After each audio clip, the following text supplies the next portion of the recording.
This is going to be the most important video for you to see before the 3080 launches.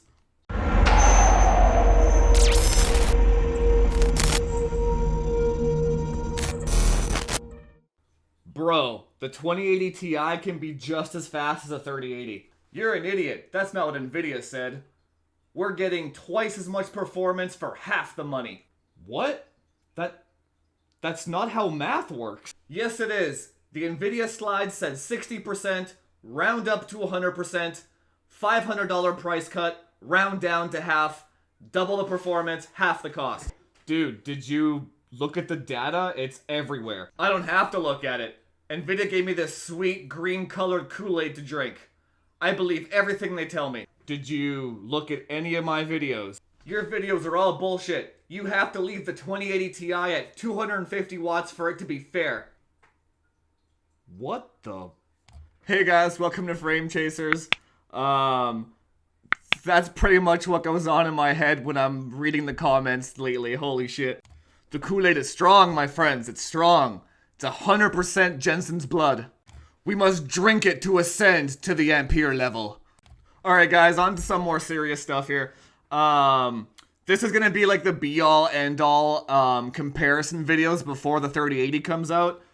And it's not looking good. It's looking worse for the 3080 than I thought it was. I know I kind of want it to be right, but like I didn't want to be this right. You'll see what I mean. So we got a videocards.com leak. They got their hands on a 3080 and did their own testing, so those numbers are all legit. It's all over Reddit and etc, etc. So I figured, okay, let's compare my 2080 Ti to all of these numbers. We got Firestrike, all the Firestrikes, all the Time Spies. We got Shadow of the Tomb Raider. We got Far Cry. There's a lot of data here. I also did 320 watt limited numbers because you know some idiot in the comment is going to be like, your 2080 Ti is power modded. That's not a fair comparison. If you power modded the 3080, you'd get all that margin back. Ah! God, people are so... I don't know, man. It never ends with these people. Alright, we got a lot of data to go over here. I'm just going to post it up here. We're going to go through it step by step. Alright, here we go. Oh, I don't even know where to start with this. Okay, so these are the 2080 Ti stock numbers that I got from the webpage, the video cards webpage, the leak. These are the 3080 numbers, right here.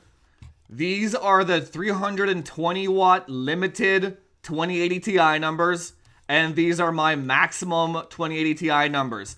I even included the power draw of the card in each of the benchmarks as I was doing them. That's how far I went with this, so you can actually compare power draws with FPSs. Alright, the first thing I noticed was that the 3080 tends to do better in higher resolutions. So the more 4K that it goes, the more power draw the 2080 Ti draws, and the further behind it gets. So I don't know what that is chalked up to. It's probably the memory bandwidth.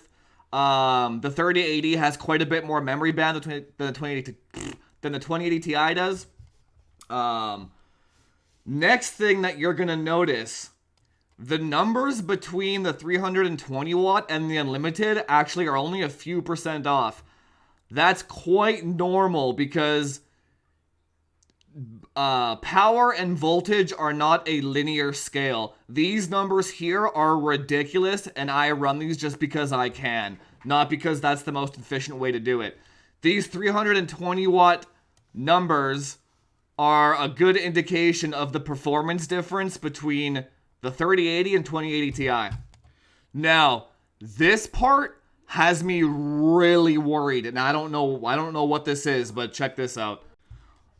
Look at the Port Royal numbers. This is a 100% ray tracing benchmark. So at 320 watts, the 2080 Ti is only 11% slower in ray tracing than the 3080. That is extremely alarming. Port Royal is designed to scale with more RT cores, and the NVIDIA slide said that they actually doubled the RT cores. Like, what? Like, and actually, my Power Unlimited one is 7% slower.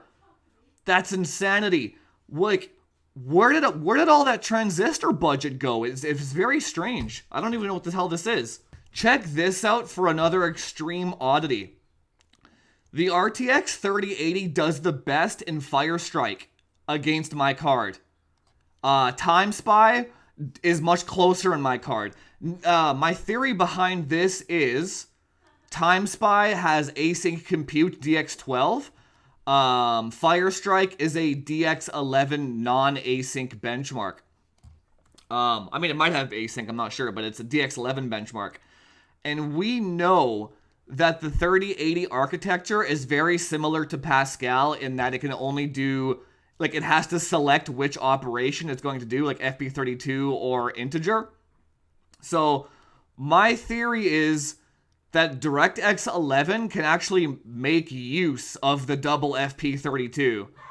Just like Pascal was the king of DX11, so maybe Ampere is a upgrade over Pascal. Maybe that's what Jensen meant when he said, you know, Pascal owners, it's safe to upgrade, right? Like that would explain why Firestrike is so much higher than Time Spy is. And on that note, I don't even have any DirectX 11 benchmarks in my benchmark suite, but after having seen this, I'm definitely gonna include an older DX11 game to see if that scales in the future when I get my hands on a 3080. Now, one of my first 3080 versus 2080 Ti videos that I made, I specifically said to not sell your 2000 series card because they support DLSS. DLSS will carry you going forward. Look at this. In Shadow of the Tomb Raider, with DLSS on, the performance between the 3080 and the 2080 Ti are almost exactly the same. Even with the 320 watt limit, it's 97%. It's the same. Like, if more games going forward adopt DLSS, you just wasted a shit ton of time and money selling your card. Like, look at this. Look at this. This is exactly this. This is actually the only one that landed the exact same out of the two. So you can kind of see that, like, if Ampere gets 103 FPS on 320 watts, and my card does it at 406 watts, that sounds about right for the 8nm node. About 80 more watts to get the same performance with DLSS on. But, like, dude, like, holy crap, like what are you guys doing? You did not wait for benchmarks. You're an idiot. The Far Cry benchmarks, for the most part, can be ignored. Like, this is a majorly CPU bound benchmark. So, like, mine was actually faster just because I guess my CPU is overclocked further. So, like, this is all worthless data pretty much. Even in 4K, like, the 320 watt limit and the unlimited were the same FPS. Like, this is a completely meaningless benchmark, even in 4K. Like, just ignore this one.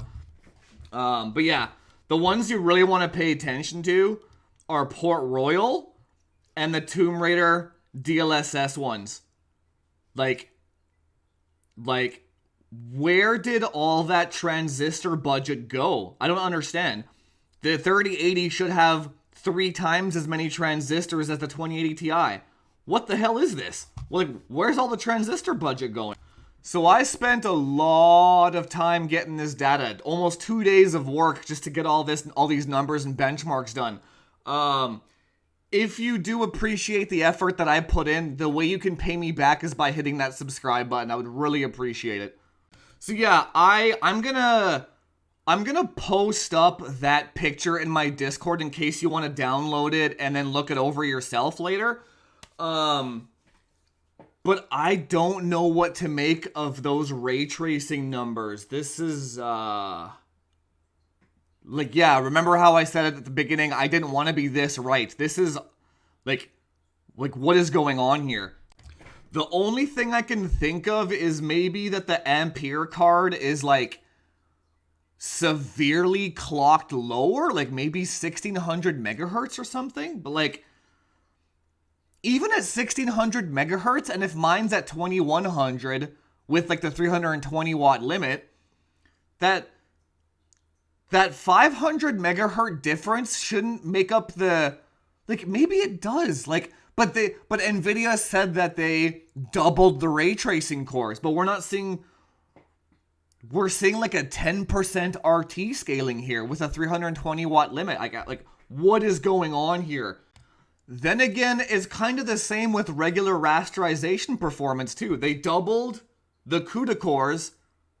We're only seeing about 10% faster with a 320 watt 2080 Ti. They doubled the RT cores. We're only seeing a 10% improvement.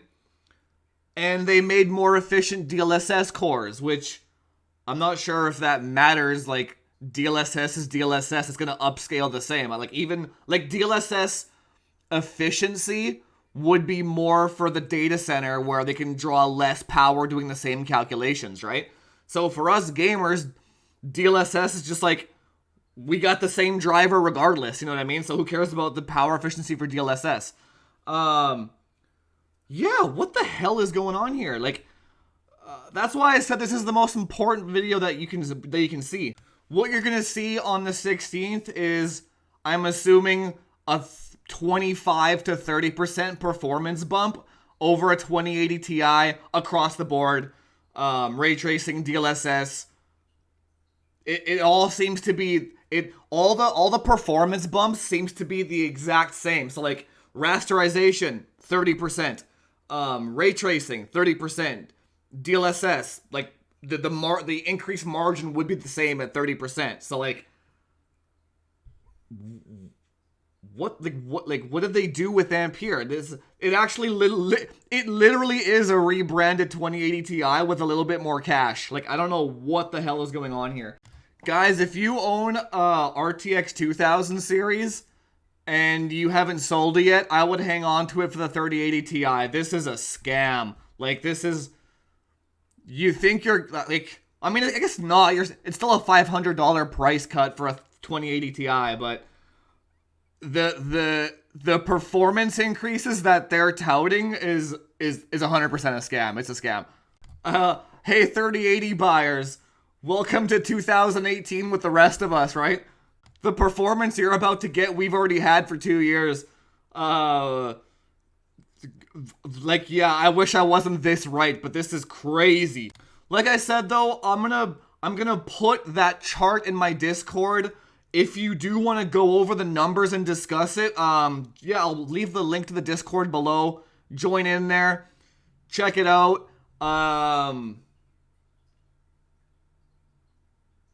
I honestly don't know what else to say, but,